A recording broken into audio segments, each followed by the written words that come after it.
코로나19 신규 확진자 수가 1,200명이 이제 넘어섰죠. 추석 연휴를 맞이하여 환자 발생이 큰 폭으로 증가하였습니다. 모두가 지금 경계심을 높이고 있는데요.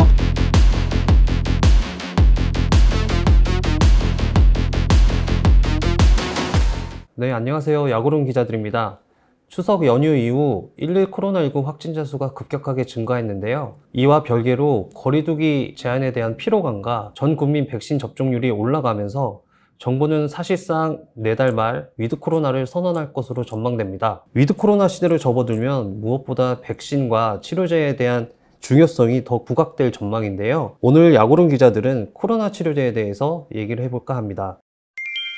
사실 코로나 발생 초기부터 많은 기업들이 치료제 개발을 하겠다고 나섰었고요. 그 중에서도 주목받는 기업들이 몇몇 있었습니다. 가장 먼저 치료제 개발에 나선 셀트리온이 지난 2월 레키로나즈 조건부 허가를 받게 되면서 국산 최초 코로나19 치료제로 이름을 올렸고요. 지난 9월 17일 정식 승인을 위해 제출된 글로벌 임상 3상 결과가 통과되면서 정식 허가로 전환됐습니다. 여기서 잠깐 좀 짚고 넘어가고 싶은 게 있는데요. 일각에서는 셀트리온 레키로나주의 음전율이 낮음에도 승인을 받았다는 지적이 제기됐었습니다. 이는 상당 부분 잘못 알려진 사실인데요. 당시 식품의약품안전처는 레키로나주를 투약받은 환자들이 코로나19 증상에서 회복되는 시간이 위약군 대비 3.43일 빨랐다고 판정을 했고, 이를 통계적 유의성이 있다고 판단했습니다. 물론 바이러스 음전율 분석 결과 통계적 유의성이 없었던 것은 사실입니다. 그렇지만 식약처는 이보다는 임상적 개선 등을 인정을 했던 것이었고요. 그리고 식약처는 이미 지난 5월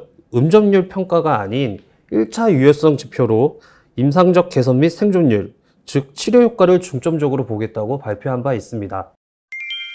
다시 코로나19 치료제 개발 현황으로 넘어가면 식품의약품안전처에 따르면 9월 기준 지금까지 승인받은 코로나19 치료제 임상은 총 22개입니다. 그 중에서 8개의 임상이 종료됐고요. 지금 현재 진행 중인 임상은 14개로 집계됩니다. 특히 레키로나주 허가 이후 약물 재창출 방식과 혈장 치료제에 대한 관심과 기대치가 높아졌었죠. 대표적인 기업이 녹십자, 신풍제약, 대웅제약, 부광약품, 종문당 등을 들 수 있겠습니다. 다들 아시겠지만 이들 기업들은 결과적으로 임상 이상에서 목표로 하던 치료 효과를 입증하지 못했습니다. 임상 설계 시 유효성을 입증하고자 내세웠었던 주평가 지표를 만족시키지 못했기 때문인데요. 대표적으로 신풍제약 피라맥스의 경우 음전율이 주평가 지표였지만 약물 투여군과 대조군에 큰 차이가 없었습니다. 부광약품 레보비루도 피라맥스와 마찬가지였고요. 대웅제약 코비블록도 임상적 개선 시간이 주평가 지표였지만 바이러스 사멸까지 걸린 시간이 통계적으로 유의하지 않았습니다.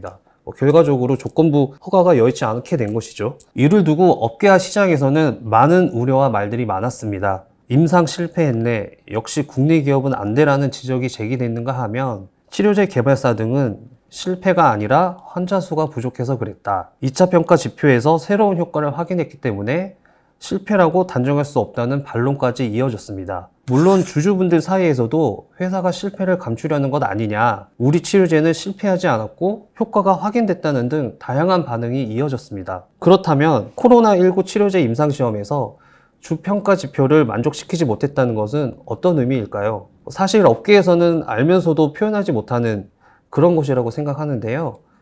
결론적으로 해당 임상이 실패한 것이라는 게 업계 그리고 임상연구 종사하시는 분들의 중론입니다. 임상시험에는 제약사가 설계 당시 이런 효과를 입증해 허가를 받겠습니다 라고 하는 주평가 지표를 설정을 하게 되고, 부차적으로 2차 평가 지표도 설정을 하게 됩니다. 만약 A라는 주평가 지표를 설정을 하고 그 효과를 입증하기 위한 임상을 실시를 했지만 입증하지 못한다면 실패라고 할 수밖에 없겠죠. 앞서 언급한 기업들도 이러한 이유로 임상 이상을 실패했다고 결론 내릴 수 있는 겁니다. 제약업계 관계자들은 하나같이 임상시험에서는 주평가 지표 데이터가 굉장히 중요하고 절대적이라고 얘기를 합니다. 그리고 코로나 치료제 기업 대다수도 유효성 입증에 실패해 기대치가 낮아진 게 사실이라는 얘기도 덧붙였고요. 이들 기업들이 코로나 임상 이상 실패라고 얘기할 수 없는 것은 대규모 자금을 투입한 임상을 중단할 경우 파장이 만만치 않기 때문인데요. 다양한 이유가 있다는 게 업계의 전반적인 시각입니다.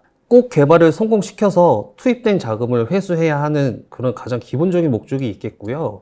그와 함께 이제 주가 하락 우려, 그리고 이에 따른 투자자와 주주들의 반응들이 복합적으로 작용한다는 게 업계 관계자들의 속내입니다. 이는 코로나 치료제를 개발 중인 기업에서도 또 다른 코로나 치료제 기업을 바라보는 시선이기도 합니다. 하지만 주 평가 지표에서 유효성을 입증 못했다고 완전히 희망의 끈이 사라지는 것은 아니라는 게 또 업계의 반박인데요. 2차 평가 지표에서 어느 정도의 유효성이 입증이 되면 규제 당국의 승인을 받아 바로 후속 임상을 진행할 수 있기 때문입니다. 제가 치료제 기업 관계자들을 취재한 바로도 그리고 가능성이 확인됐기 때문에 치료제 개발을 계속하는 것이라고 언급했습니다. 실제로 이제 신풍제약은 최근 임상 3상을 승인받았고 대웅제약도 임상 3상을 진행 중입니다. 또한 종근당은 2차 평가 지표에서 고위험군 환자들에게 효과가 확인됨에 따라 임상 대상 환자를 기존 중증 환자에서 중증 고위험군 환자로 바꿔서 다국적 임상 3상을 진행 중입니다.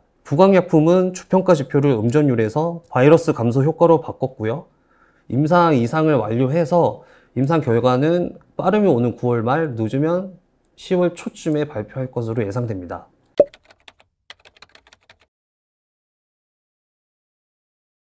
임상 2상과 임상 3상에 도전하겠다는 것은 효과를 내지 못했던 설계를 변경해 다시 도전한다는 것인데요. 이는 치료제 개발 의지를 칭찬할 수 있겠지만 정말 우리가 기대하던 치료제가 나올 수 있겠다는 생각과 함께 한편으로는 치료제 개발 성공 소식을 기다리는 우리들에게는 희망 고문이 될 수도 있겠다는 생각이 들기도 합니다. 임상 결과가 어떻게 나올지는 모르는 거니까요.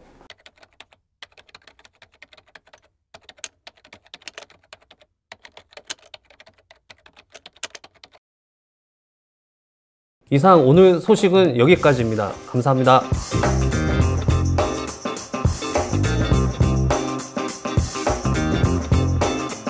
It's gotta be against the law to look this damn good. 'Cause baby, I feel real good.